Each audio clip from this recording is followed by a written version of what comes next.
Hi friends எல்லாரும் எப்படி இருக்கீங்க? நல்லா இருக்கீங்களா? இன்னைக்கு சூப்பராட்டு பிரேக்ஃபாஸ்ட் லஞ்சும் பார்க்க போறாங்க. வீடியோ முழுதும் ஸ்கிப் பண்ணாம பாருங்க. வீடியோ உங்களுக்கு பிடிச்சிருந்ததுன்னா, லைக் பண்ணுங்க, ஷேர் பண்ணுங்க, கமெண்ட் பண்ணுங்க. முதல் முறையா பார்க்காத இருந்தா, சப்ஸ்கிரைப் பண்ணி வைங்கங்க. அப்பதான் நாங்க போடுற வீடியோலாம் உங்களுக்கு உடனேக்கு உடனே அப்டேட் ஆகும். லைக் பண்ணுங்க. யாருமே லைக்கும் பண்ண மாட்டேங்கிறீங்க. பார்க்குற அனைத்து உள்ளவங்களும் ஒரு லைக் பண்ணிட்டு பாருங்க. வாங்க பிரேக்ஃபாஸ்ட் லஞ்சும் பார்க்கலாம். காலையில பிரேக்ஃபாஸ்ட்டுக்கு பன்னீர் மசாலா பண்ணியிருக்காங்க. சப்பாத்தியும் பன்னீர் மசாலாவும் பண்ணியிருக்கேன். டேஸ்ட் ரொம்ப நல்லாயிருக்கும். ஷார்ட்ஸில் வரும் பாருங்கள் பன்னீர் மசாலா வந்து எப்படி பண்ணுறதுன்னு.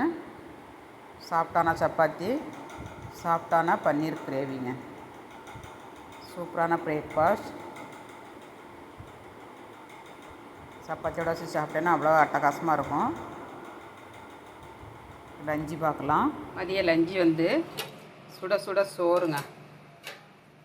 சுட சுட சோறு, அப்புறமா பாறை மீன் தலை குழம்புங்க. பாறை மீன் போட்டு தலை போட்டு குழம்பு வச்சுருக்கேன். ரொம்ப நல்லாயிருக்கும் தலை போட்டு குழம்பு வச்சின்னா. சூப்பரான லஞ்சுங்க இன்றைக்கி. எங்கள் வீட்டில் லஞ்சு பிரேக்ஃபாஸ்ட்டும் பார்த்தாச்சு. வாங்க மக்களே சாப்பிடலாம். எங்கள் வீட்டு பிரேக்ஃபாஸ்ட் லஞ்சும் பார்த்தாச்சுங்க. உங்கள் வீட்டில் என்ன பிரேக்ஃபாஸ்ட் லஞ்சுன்னு கமெண்ட்ஸ் பண்ணுங்கள். மீண்டும் நெக்ஸ்ட் வீடியோவில் சந்திப்போம். பாய்.